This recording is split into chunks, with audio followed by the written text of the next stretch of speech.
Hello everyone. In the last class we have seen how to detect a line. Followed by we have seen with respect to edge detection the introduction part. We have seen the definition of edge detection and we have also seen why that edge detection is important to us. Followed by that we have taken a small images and we have seen how the first derivative and the second derivative will be done. After that we have seen the edge models.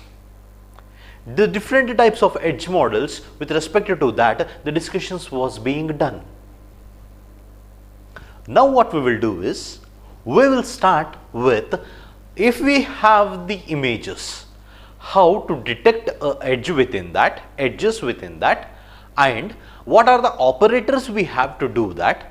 In order to calculate that values, in order to find out the values using that operators, how we can go ahead. In today's video, what we will do is, we will find out how to detect an edge using some operators. What is this operators? How many types of operators are there? How they are going to help us? All these we will see in today's video. Before that, I insist everyone to please view the previous video, which is very important and which is connected to today's session. In the previous class, we have discussed about the first derivative and second derivatives.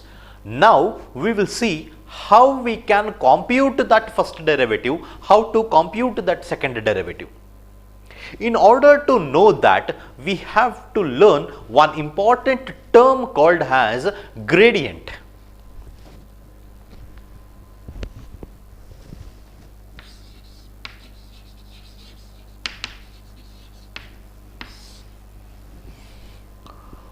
What is this gradient? We will discuss this gradient with respect to images. So we will call the term as image gradient. Okay. In order to know this term image gradient, let me take a sample image. Okay.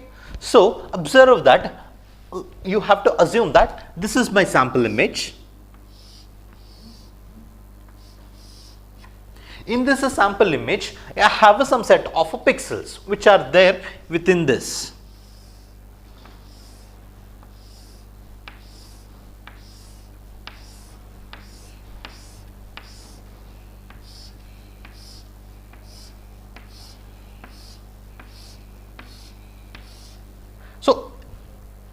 So in this sample image, what we have to do is, I will select any one particular point.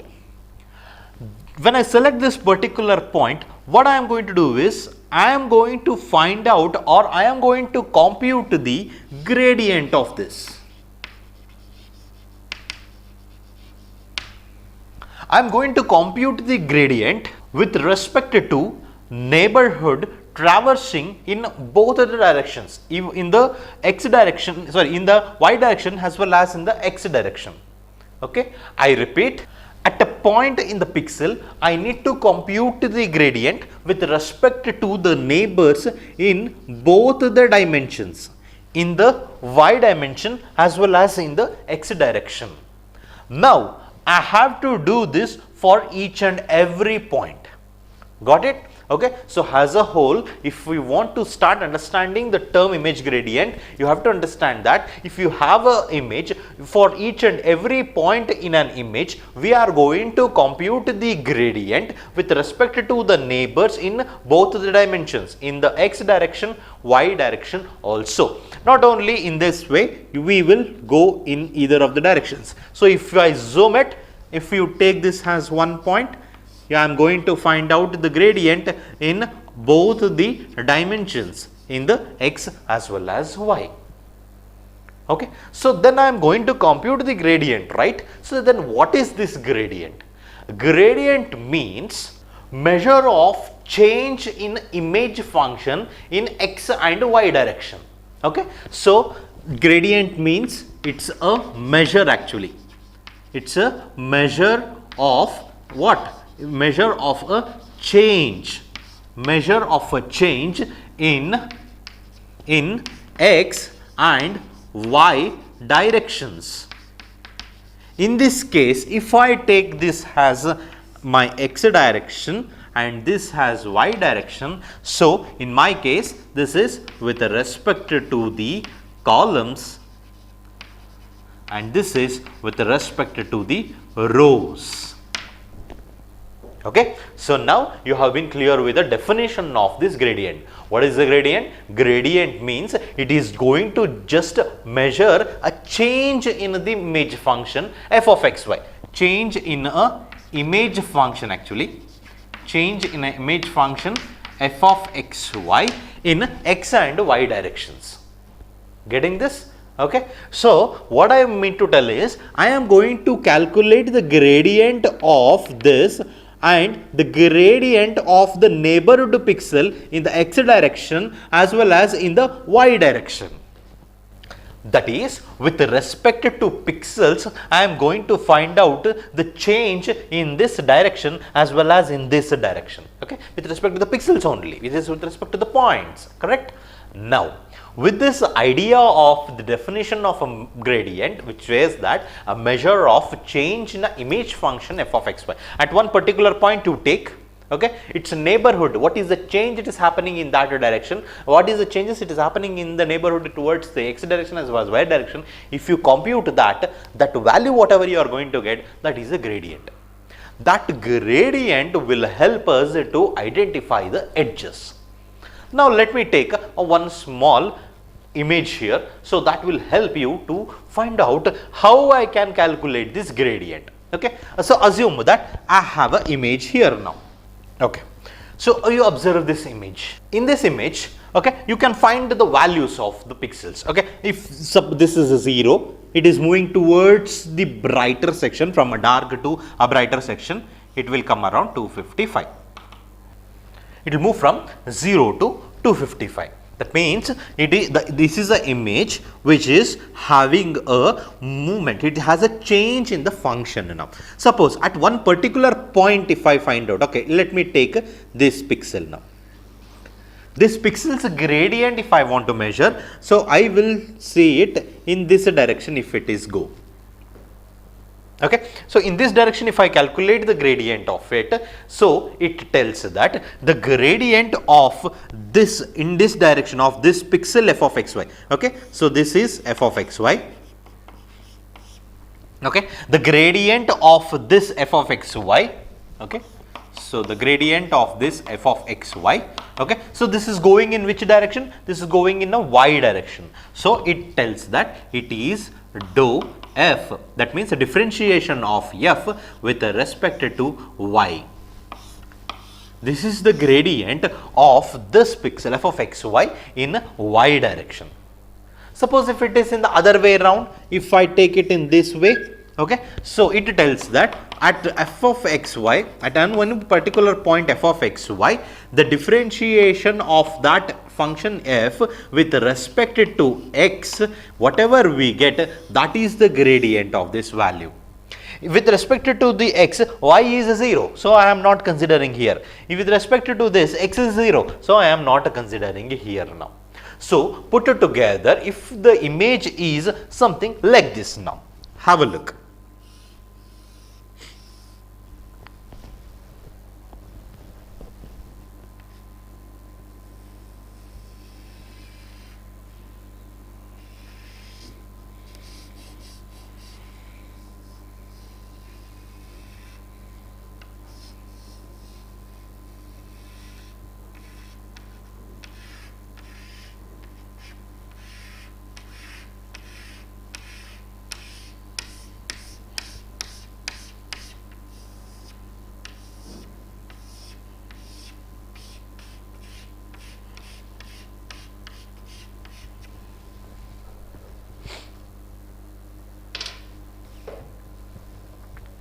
If suppose there is a changes happening in both the directions. Now, we observe the changes is happening in both the directions. From darker it is moving towards the brighter part in this direction. Now, suppose if I take this one, okay. So, if I take this with an angle of a theta, Okay, so the gradient function tells that okay, you have to take the both the directions here because it is in this direction, the intensity is changing in this directions.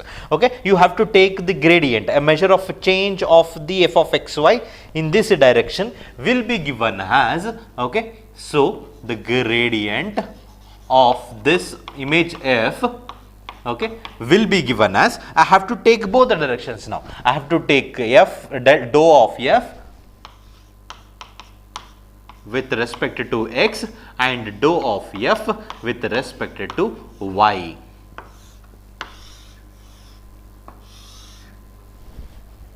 So, as a whole, if I want to tell that if you want to know the gradient value of f of xy in this direction or this direction, it is been explained that you have to take a differential of this image function f with respect to y. And if you are going to calculate the gradient of a function f of xy in this direction, it is the differential of a image function f with respect to y, sorry, with respect to x here. Okay, so in this direction if you go here, you observe that the gradient value is very dominating in this direction. Okay, the gradient points in this direction is very rapidly increasing with respect to the intensity. Therefore, we tell that gradients will look for a gradual change, very dominant changes if you observe. In such cases, we will find for gradients. Okay, so here we can clearly observe that there is a very rapid increase in the intensity of the gradients. That rapid increase of intensity, we will call it as a theta now. Okay, so everything, all these explanations of understanding what is a gradient for a one particular point and finding out the change in the image function f of x at any one particular point, if I want to see, okay, that will be observed with this example. From this example, I have given you this idea. Okay, so what does it say? It is a differential of a function image f with respect to y and differential image of a differential function with respect to image f with respect to x. So, as a whole, whatever I have discussed now, if I put it together, the mathematical definition of this image gradient is being given as the gradient at one particular point f, that is f of xy, is equal to gx gy, represented as dou f by dou x. Okay, it's not divide. Okay, and one more is dou f by dou y. Sometimes we will represent in this way also. This is also accepted.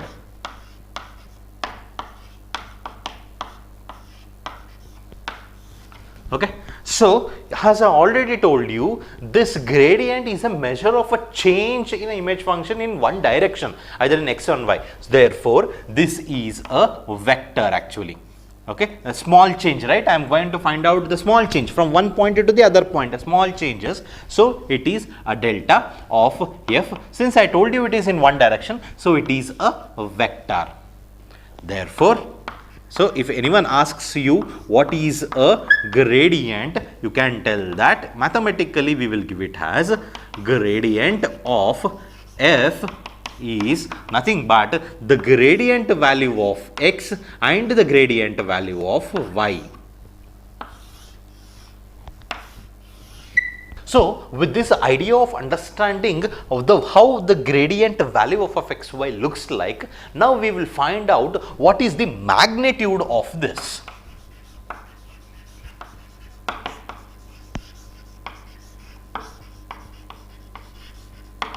Magnitude of the gradient with respect to image f of xy. It is been given that the magnitude of a gradient of f is been given as is equal to okay, it is a summation of the gradients of x and y and taking a square root of it.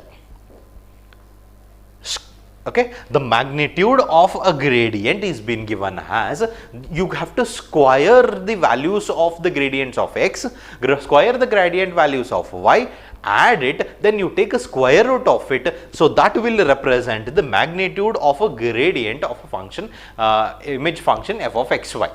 Okay, so it comes like something like this now, g x square y square all to the power 1 by 2. So approximate values we are being interested with.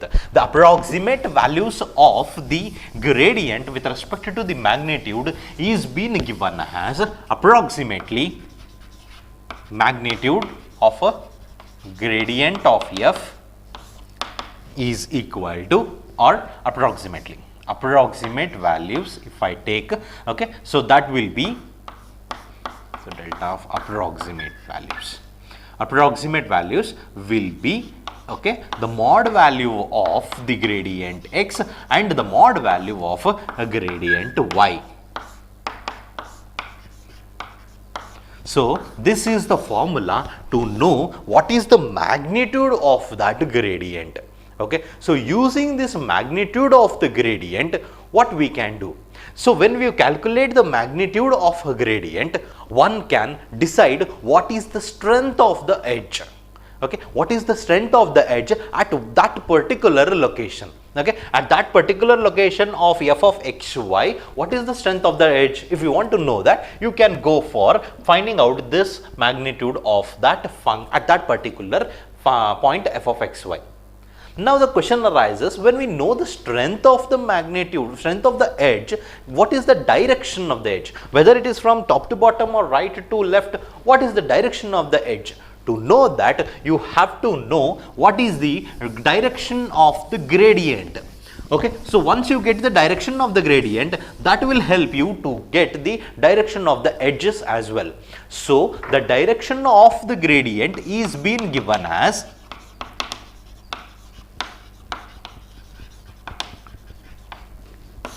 so the direction of the gradient, it's a vector, right? Okay, so the direction of the gradient f is being given as alpha, that is equal to tan inverse of gy divided by gx. Okay, the gradient value of y divided by gradient value of x, if you take a tan inverse of it, that will give you the gradient values and it is represented as alpha. Okay, so now this is your direction of the gradient. Okay, so that is equal to, that just for your reference, tan inverse of dou f by dou y, this is dou f by dou x. Okay, so when you know the value of y, when you know the value of f of xy, with respect to y, differentiate it, put it over here, with respect to x, differentiate it, put it over here, take a tan inverse, that will give you the direction of the gradient. Then for the magnitude, just now we have seen, okay, it is gx square plus square, and you have to take a square root of it. This is gradient. Just for your clarity, so differential value whatever you get, take a square of it. Differential value of y with respect to y, whatever you get, take a square of it, take a square root of that. That will give you the magnitude of the gradients. So in the last class, what we discussed is, we have discussed how to find out the first derivatives and the second derivatives, and also I have given you an idea of when first derivative is useful and when the second derivatives are useful now. Okay, so now what we have learned is how to calculate that first derivative. That first derivatives can be calculated using this image gradient formula.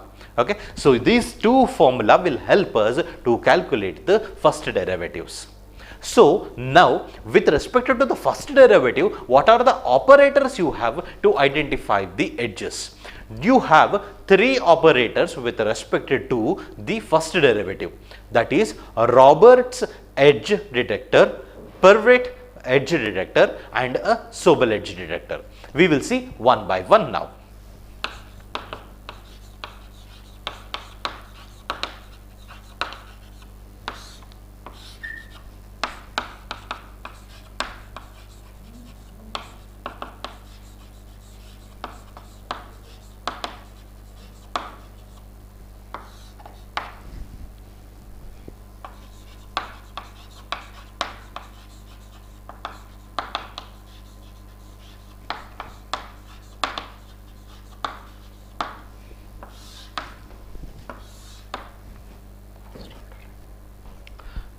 So, in order to save the space, I have written as first order edge detector and second order edge detectors. Okay. So, with respect to edge detectors, here it actually means is first order derivative, actually second order derivative, you know that. Okay. In this first order derivatives, what will happen is here when you go for first order edge detectors, two things will happen.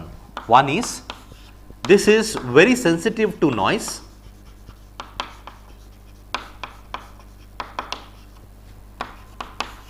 Okay, and you cannot do anything with respect to this. Okay, it is very sensitive to noise. And second one is this will produce the thicker edges.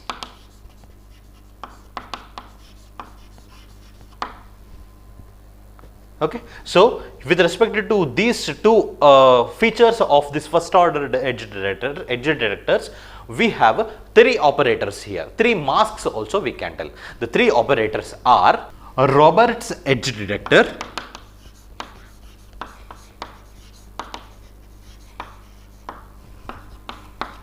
Privet edge detector,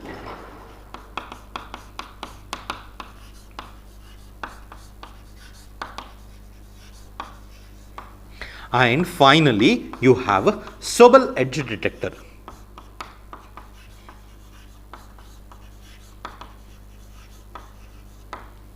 Since we have been concentrating on the video syllabus, we will discuss these three edge detectors. You have a other set of edge detectors which are not of our interest here now. Okay. So, now coming back to in a second order edge detectors. The second order edge detectors will come under the highly advanced edge detectors. These are highly advanced edge detectors. Why? Because these are also whatever the drawbacks what we have observed here, that will come here in the second order edge detectors also. But the point is here this is also very sensitive to noise. But in this second order derivative edge detectors, the first step what we will do is we are going to do smoothing of the images or edges. We will remove off the noises which are present over there, then we will go for applying the edge detector operators here. So, the operator which is been available in a second order derivative edge detector is Marr-Hildreth method. Okay. So, this Marr-Hildreth method will be used for second order derivative edge detectors. Here we have a concept of LOG, Laplacian of a Gaussian filters, and also you have a DOG method. Okay. So, these two methods will help us to detect the edges. Okay. So, this is Laplacian of a Gaussian filter, this is difference of a Gaussian filter. Okay. So, this one you do not have for your discussion as of now. We will concentrate on these three sections. That is, we are going to learn about this Roberts edge detector, how does this mask look like and what are its benefits. Okay. Then we will discuss about the Privet edge detector, how does the mask of the Privet edge detector look like and what are its uses, and finally we will discuss about the Sobel edge detector also. Okay. So, first I would like to draw the image neighborhood. You know how does this image neighborhood look like. So, if I am been concentrating on a 3x3 only, since from past two videos we have been working on a 3x3 neighborhood.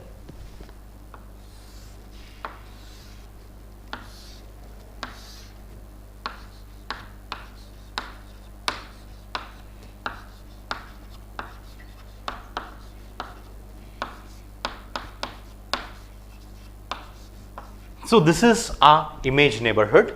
Okay, so on this image neighborhood, what are the different operators I can perform? Okay, so you assume that this is my image. Okay, on this, if there is an edge, I am going to detect it. Okay, to detect that, the first operator I will take it as the Roberts operator. I can also call it as a Roberts edge detector. So how does it look like? It looks something like this.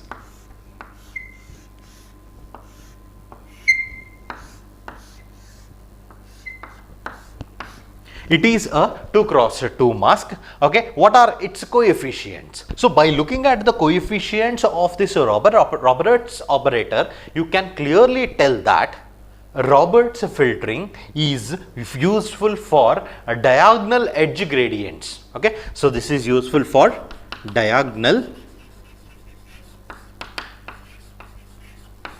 edge gradients, and this is susceptible to the fluctuations. Okay, so this is very sensitive to the noises as well. And also this Roberts operator will not give us the edge orientation. Okay, no information about the edge orientation.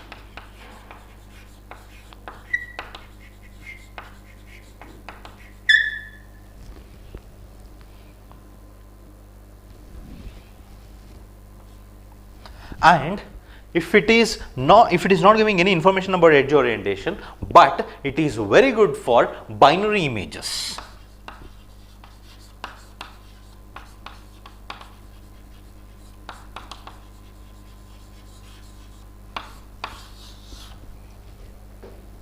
So this Roberts operator will help me to identify, or this Roberts filtering will help me to identify the diagonal edge gradients, and this will not give any information about the edge orientation, but it is good for the binary images.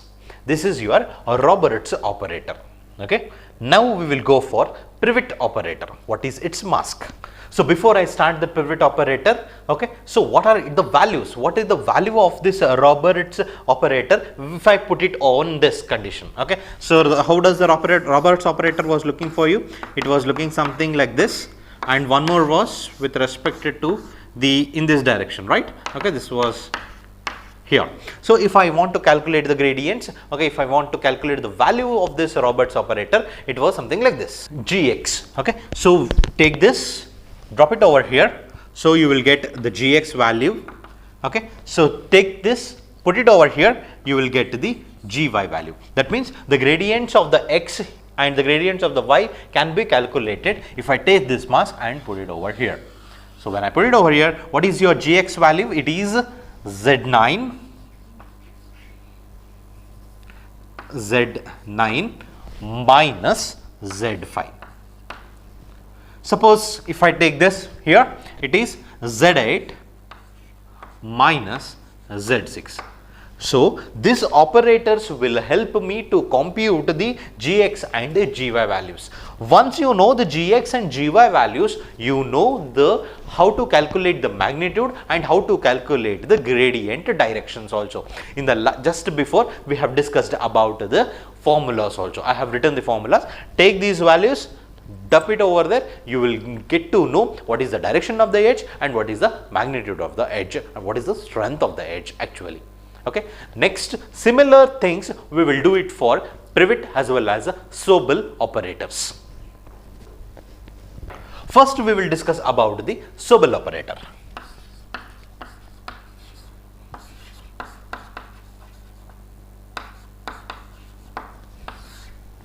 Then we will discuss about the pivot operators.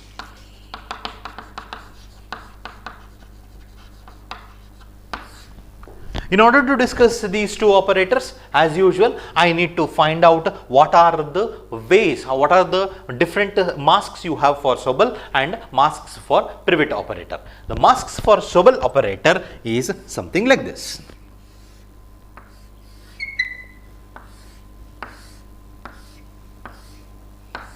This is for Gx, this is for Gy. The values to be filled here are, if we are going to identify the horizontal edges, it is in this way. this it is, okay, this is, okay, I'll let you know about this. Okay, after you write the coefficients of this Sobel operator, it tells you that Gx is equal to what? Gx is equal to this, and this I have to find out. Okay, so this way I will find out now. So it is Z7 plus 2 times of Z8 plus Z9, okay, minus Z1 plus Z2, 2 times of Z2 plus Z3. This will give me the gradient value of this Gx. Now, to find out the gradient values of Gy, okay, so it tells something like this. Z3 plus 2 times of Z6 plus Z9 minus Z1 plus 2 times of Z4 plus Z7. So this is with respect to the Sobel operators. Explanations we will say. Before that, we will finish off the pivot operators, masks and its Gx and Gy values also. The pivot operators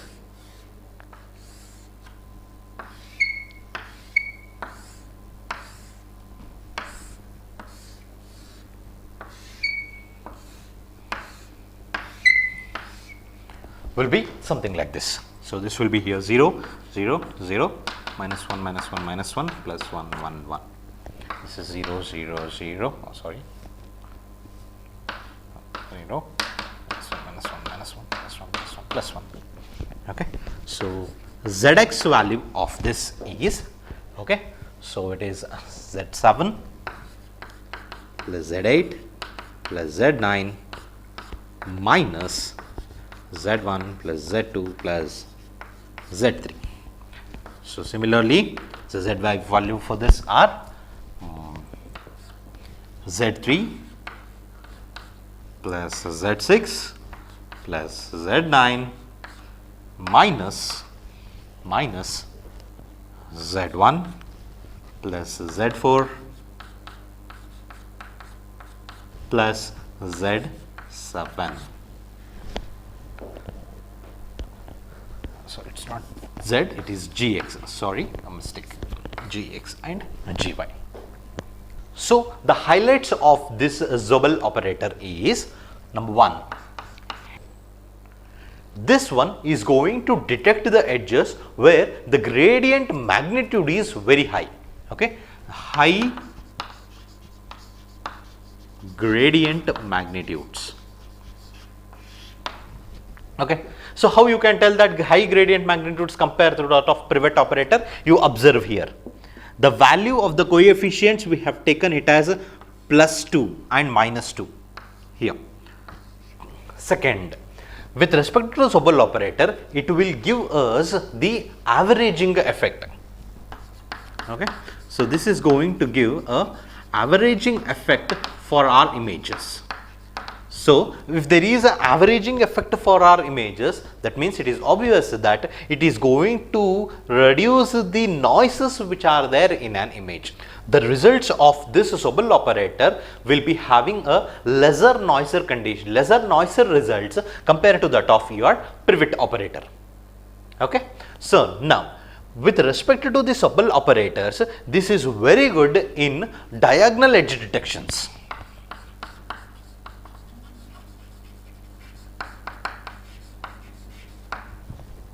This is the third point. So you have to remember these 3 points. Point number 1, this Sobel operator edges, whatever it is going to detect, it is going to detect where the gradient magnitude is very high.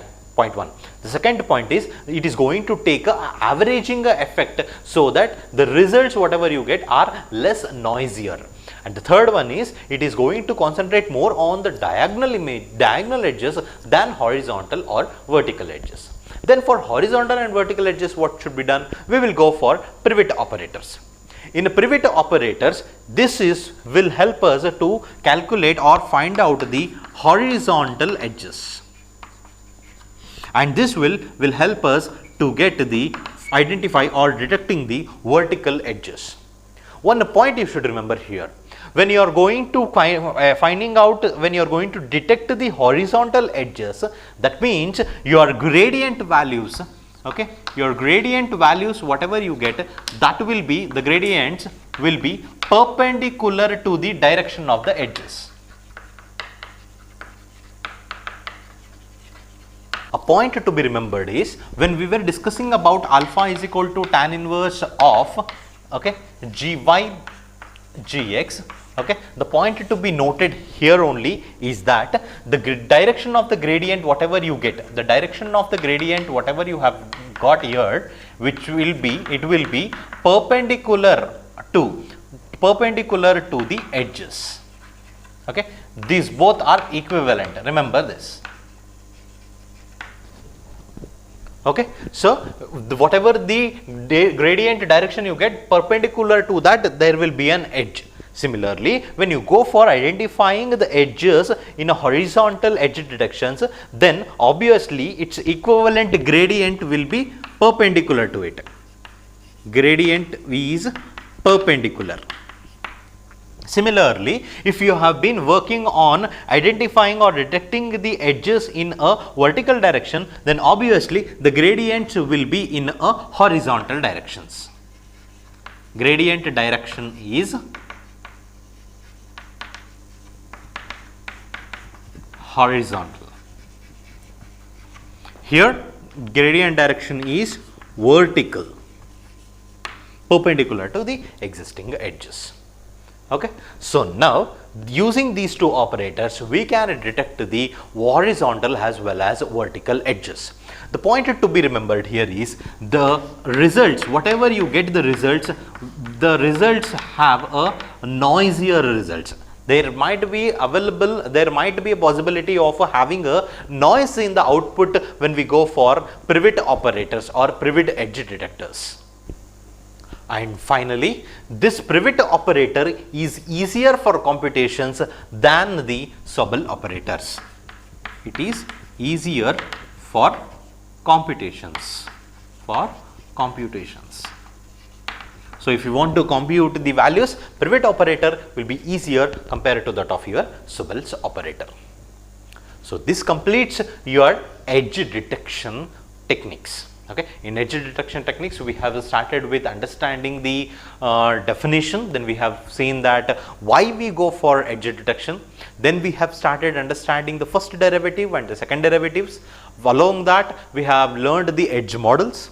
From the first derivatives, if you want to know how to compute that first derivatives, you should know the gradient operators. So, we started with the gradient operators. In a gradient operators, so we have seen the what is the definition of the gradient operator, and also we have seen that how to calculate these gradient operators using with respect to a small image we have seen. Okay. So, that means the movement of the direction, x direction, y direction. Okay. And also we have observed that this gradient is going to take the dominant values. When there is a sudden change in the highest intensity value movement is there, then the gradient will be observed. With respect to this, we have also calculated the magnitude of the gradients, and once we calculate the magnitude of the gradients, we were getting the strength of the edge but not the direction of the edge. To go for direction of the edges, we have calculated the formula with respect to direction of the gradients also. Now, after we have done that with respect to the magnitude as well as the definition of the vectors, we have seen as a whole what is the mathematical formula of your gradient. We have started with understanding what are the operators you have with respect to the first derivative as well as second derivatives. Second derivatives is not of our point of discussions, we concentrated on the first derivatives. In the first derivatives, so we have observed the Sobel operator, pivot operator, and previously one more Roberts operator. Okay. So, there is a chances in the examination they might ask you any one of the operators for 5 to 6 marks. Okay. Thank you.